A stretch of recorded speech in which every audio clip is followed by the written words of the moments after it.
Assalamualaikum warahmatullahi wabarakatuh. Nama saya Muhammad Fuad Hasan Al-Anas. NIM 1617302075, masuk di 9 HKIP. Yang terhormat Bapak Sugeng, Makul mata kuliah Hukum Perbankan dan Lembaga Keuangan Bank. Di sini saya akan membahas makalah saya yang dulu pernah dipresentasikan mengenai tentang leasing. Karena semakin banyaknya pembiayaan atau modal yang dibutuhkan masyarakat saat ini, maka hadirlah leasing yang banyak juga akhirnya. Maka dari itu pengertian leasing secara umum adalah suatu bentuk kegiatan pembiayaan alat atau barang modal berupa hak opsi atau tanpa hak opsi yang dimanfaatkan untuk nasabah dalam kurun waktu tertentu, yang mana pembayarannya dilakukan secara dicicil atau diangsur. Jadi di leasing ini pembayarannya dilakukan secara dicicil atau secara langsung gitu. Ya, untuk dasar hukum leasing itu ada di SKP Menku dan Menprin dan Mendak nomor 122/MK/2/1974 atau nomor 32/M/SK/1974 nomor. Kemudian di SK juga Menkeu nomor 650, itu yang ada di slide, /MK/IV/5/1974 tentang penegasan ketentuan pajak leasing dan besarnya biaya materi terhadap usaha leasing. Lanjut, kemudian ada yang namanya jenis-jenis leasing. Yang pertama itu ada capital leasing. Capital leasing ini suatu jenis leasing yang perusahaannya berasal dari lembaga keuangan. Jadi perusahaannya itu berasal dari lembaga keuangan. Umumnya jenis leasing ini dapat melayani nasabah yang membutuhkan kebebasan dalam menentukan barang atau modal dengan spesifikasi yang diinginkan. Kemudian ada operating leasing. Operating leasing merupakan segala jenis leasing di mana pihak lessor melakukan pembelian barang dan kemudian disewakan kepada nasabah dalam jangka waktu tertentu. Itu tadi operating leasing. Kemudian ada sales type leasing. Sales type leasing ini atau leasing penjualan adalah semua jenis leasing yang umumnya dilakukan oleh perusahaan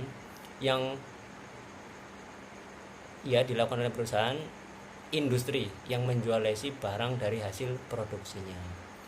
Pada umumnya terdapat dua jenis, yaitu pendapatan dari hasil penjualan barang dan pendapatan dari hasil bunga atas pembelanjaan selama jangka waktu leasing. Kemudian yang keempat ada leverage leasing. Salah satu jenis leasing yang melibatkan pihak ketiga. Jadi ada pihak ketiga atau credit provider.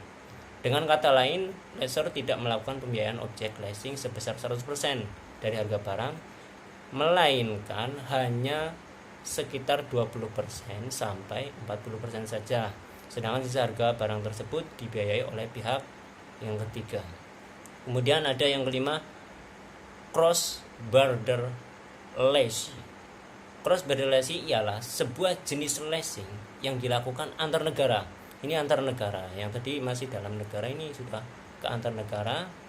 Dengan kata lain, lessor dan lessee tidak berada dalam satu negara, tetapi dua negara yang berbeda.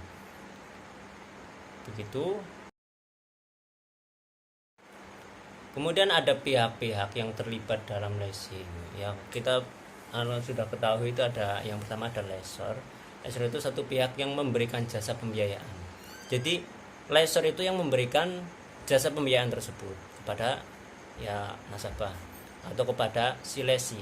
Kemudian ada yang namanya lessee itu yang menerima pembiayaan atau yang meminta pembiayaan. Nah, kemudian ada supplier Supplier itu masuk ke dalam pihak yang bertugas menyediakan barang tersebut, ya, barang modal atau barang yang lain. Barang ini dibeli oleh pihak lessor secara tunai untuk disewakan kepada pihak lesi. Kemudian ada bank, ya, bank ini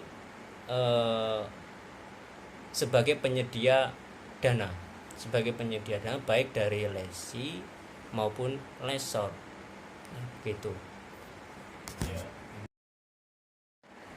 Kemudian lanjut lagi, next ada asas lesi, asas leasing maksud saya. Itu ada asas itikat baik, ada asas kontraktual, ada asas mengikat, kemudian asas kebebasan berkontrak, asas kerahasiaan. Ya, kemudian ada penyelesaian sengketa dalam perjanjian leasing. Itu ada menurut pasal 1 angka 10 Undang-Undang Nomor 30 Tahun 1999, yakni alternatif penyelesaian sengketa adalah lembaga penyelesaian sengketa atau beda pendapat melalui prosedur yang disepakati para pihak, yakni penyelesaian sengketa di luar pengadilan dengan cara konsultasi, mediasi, konsiliasi, atau penilaian ahli. Jadi kalau di slide itu ada di luar pengadilan, kalau di luar pengadilan bisa melalui mediasi, kemudian ada negosiasi, konsultasi, dan sebagainya. Kemudian kalau di dalam pengadilan itu ketika mengalami wan prestasi, nanti bisa masuk ke arbitrase dan sebagainya, begitu. Ya, ada kelebihan dan manfaat leasing. Itu nanti kita bahas. Ada yang pertama fleksibel. Dia fleksibel. Kemudian tidak perlu jaminan. Ada yang tidak perlu jaminan. Kemudian ada yang capital saving, pelayanan cepat. Ada yang pelayanan cepat, Bang. Langsung cair. Terus terhindar dari inflasi. Jadi inflasi mengurangi inflasi. Jadi nanti nggak terjadi inflasi, bisa dengan leasing ini kelebihannya. Kemudian dilindungi oleh hukum, yang dasar hukumnya tadi saya sampaikan di atas sudah ada. Kita lanjut lagi pada, ya, begitu presentasi dari saya. Kemudian kemarin ada pertanyaan-pertanyaan dari teman, termasuk apa-apa yang telah dijelaskan oleh Bapak juga kemarin. Ya, saya akan menambahkan sedikit tentang pertanyaan, apakah leasing berhak menarik paksa kendaraan nasabah? Ya, saya jelaskan begini. Pihak leasing tidak berwenang. Tidak berwenang melakukan eksekusi penarikan motor tersebut. Eksekusi haruslah dilakukan oleh badan hukum, ya, oleh badan penilai harga yang resmi atau badan pelelangan umum. Jika terjadi penarikan motor oleh pihak leasing tanpa menunjukkan sertifikat, ya, jaminan fidusia, sertifikat jaminan fidusia, itu merupakan perbuatan melawan hukum. Kemudian Kementerian Keuangan telah menerbitkan peraturan yang melarang leasing untuk menarik secara paksa kendaraan dari nasabah yang menunggak pembayaran kredit kendaraan. Itu terdapat di dalam peraturan Menteri Keuangan nomor 130/10/1012.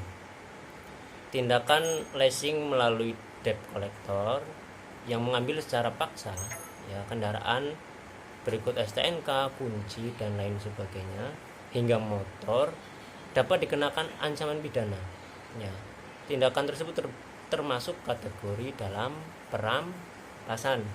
Ya, masuk kategori perampasan sebagaimana diatur dalam pasal 368 KUHP. Selain itu, tindakan tersebut termasuk pelanggaran terhadap hak si lessor sebagai konsumen, hak sebagai konsumen. Itu pasal 4 Undang-Undang Nomor 8 Tahun 1999 tentang perlindungan konsumen. Ya, berdasarkan yang saya jelaskan tadi, jika memang perjanjian pinjaman dana yang Bapak lakukan, yang dilakukan belum didaftarkan ke jaminan fidusia atau kantor pendaftaran fidusia belum menerbitkan dan menyerahkan sertifikat jaminan fidusia kepada perusahaan leasing, maka tindakan penarikan itu dapat dikenakan sebagai tindakan pidana atau tidak dibenarkan. Namun terkait hutang tersebut harus tetap dibayar sesuai perjanjian. Kemudian ada langkah-langkah, jadi tidak langsung ke naik ke tingkat pidana. Ada yang namanya mediasi, jadi dilakukan secara mediasi dulu secara baik-baik. Setelah memang mengalami kebuntuan baru masuk ke pengajuan gugatan, ya, karena itu perbuatan melawan hukum. Kemudian ada apakah kedudukan lesor dan lesi, apakah kedudukan lesi dan lesor dan lesi manakah yang lebih tinggi? Keduanya sama-sama mempunyai kedudukan yang sama, ya. Kemarin sudah dijelaskan juga kedudukannya sama-sama tinggi, sama-sama bisa menggugat kalau terjadi wan prestasi. Kemudian apakah dasar hukum lesi? Tadi sudah saya sampaikan dasar hukumnya dan lain sebagainya, itu sudah saya sampaikan semuanya dari Kemenku, dari Kemendak, apa ya lalanya. Dan tadi juga sudah saya jelaskan. Terima kasih dari saya. Apabila ada kesalahan dalam tutur kata atau presentasinya kurang baik, saya mohon maaf yang sebesar-besarnya. Semoga Bapak sehat selalu, saya sehat selalu, teman-teman sehat selalu. Barakallah. Assalamualaikum warahmatullahi wabarakatuh.